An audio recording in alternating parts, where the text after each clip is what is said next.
Hi, it's Sharon with Design Your Beautiful Life. Part of designing a life that you love, creating from a space that feels good to you, is being healthy in your body, in your mind. If we don't have those things, everything is going to feel stuck and stifled, right? So today I'm going to talk about a topic that you are probably well aware of. You can see it everywhere you look, is inflammation of your body. And it's a really important topic. Signs or symptoms that you may have inflammation can be aging, wrinkles to do with aging, cancer, skin conditions like psoriasis and acne, bronchitis, arthritis that's so prevalent, chronic pain. Who do you know that's always in pain? Maybe having to take prescription medications to, maintain or manage that pain. Every time you turn around on the television, there's another prescription for that, right? Diabetes. And I'm talking about, the one that they thought sugar created. Now they're not so sure. High blood pressure, heart disease, candida. I just am getting over a bout of that. It was not fun, but I've got it covered.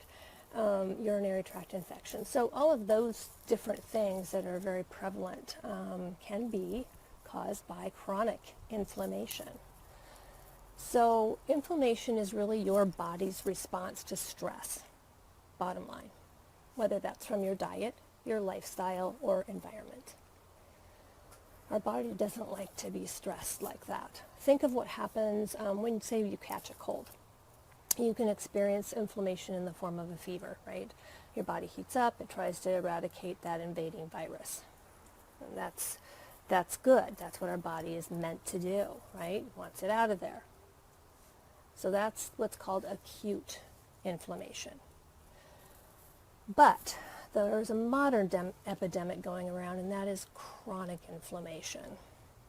And that's a low-grade inflammation that destroys the balance in your body. So your body's systems experience that constant inflammatory response, and then you can become more susceptible to aging and disease. So what can be causes of that? Food sensitivities being a big one. An imbalance of bacteria and fungi in your gut. That's why we talk a lot about a healthy gut. That's why you see probiotics, kombucha, and the resurgence of those fermented foods. How many of you probably had sauerkraut in the past? Dismissed it maybe. Now it's like, oh, let me have some more because I know it's good for me. Stress. Stress raises cortisol, and if you're in constant stress, which so many people are now, stress, anxiety, we're going, it raises cortisol, and that leads to inflammation. Environmental toxicity is another one. The air we breathe, both inside and outside our homes. Water and food pollutants, heavy metal toxicity. So some of that is out of your control. Perhaps, what's all the automobiles and things we can certainly petition against. Can we do a lot about it? Not in the short term, but we can certainly take care of the air that's in our homes, making sure that we're not using toxic products and all those crazy chemical-laden air fresheners and things, right? The water and the food that we eat. So making sure that you're drinking good water, making sure that you look at what your system's water is and take measures accordingly if you need to get different water. Food pollutants, of course, they're rampant. Heavy metal toxicity, unfortunately, the fish that I would love to eat all the time and did as a child because my father was a commercial fisherman in the Bering Sea. I'm limiting very little now because maybe once a week. Maybe I shouldn't even have that much. I don't know. But because of the unfortunate heavy metal toxicity in our seafood. Diet and lifestyle. So things like bacteria, viral, and fungal infections in the bloodstream and organs like the stomach and gastrointestinal tract. Those come from eating a poor diet. So what can we do? How do we reduce inflammation? One of them is to lower your stress, and I know that's much easier said than done. We are living in a stressful environment. But one of the things you can do, meditation. Now, don't think that you have to do hours long and sitting on your butt and, making it a penance. You don't have to go on a fancy retreat unless you enjoy those things, and by all means do. It can just be a few minutes a day. There's some lovely apps out there. One I love now is Insight Timer. A couple different people have turned me on to it, and it's delightful.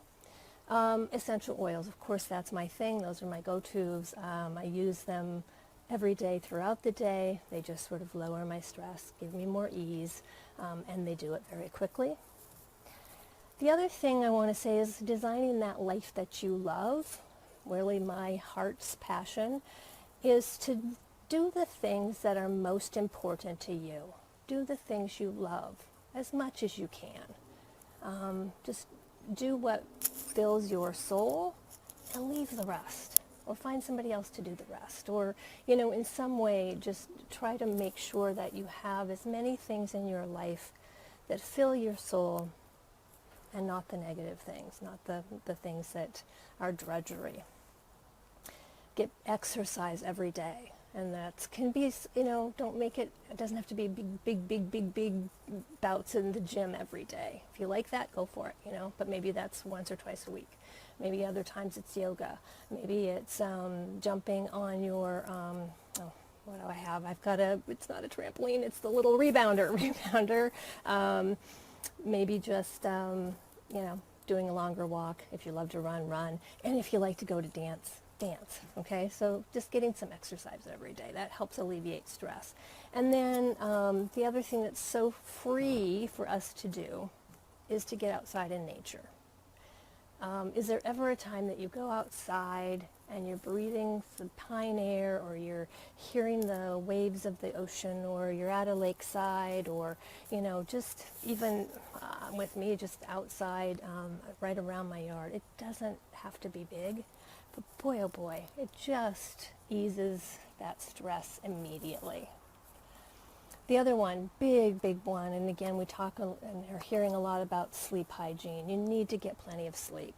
It just affects everything if you're not. So I'm going to be talking more about sleep in further videos, so I'm really not going to go into it now, but just do what you can to get yourself to bed, even more of a routine, so that you can get 7 to 8 hours of sleep that you really need. Your body does. And then eat an anti-inflammatory diet. Just more fresh produce, fruits and vegetables of all types. Eat that rainbow. Less processed foods, less meat, less dairy, and a whole lot less sugar. So I know it sounds simple, but it is. And it's your body. You have control over what you put in your body. Some of it's a mind game, and I help you work on that, but really, you have control when you go to the store, when you go to the farmer's market, of what you put in your basket, what you pay for, and what you bring home. So just remember that. You got control. You've got it.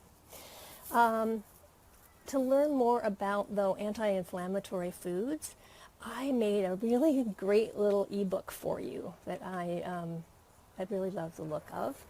And I've included some key foods in that I think you'll really enjoy. Those are just some easy, simple foods that you can add into your diet daily, weekly, as much as possible, basically. And they're all going to do your body good. I'm also going to be doing an essential oils cooking class very shortly, and I'll be sending out advance warning on that. But for now, grab that ebook. I think you'll really enjoy it. Hopefully it gives you some inspiration on just how to incorporate some more easy foods into your diet. And if you're on my newsletter or you go to my blog, you will also find a really great recipe that I'm loving. It's a ginger tea, and it's very good hot, but I'm loving it for the summer cold. So for that, you can just go to my website, SharonOtness.com. Go to my blog. It's the latest post, and you'll find that recipe. Okay? So I love you all. Bye for now.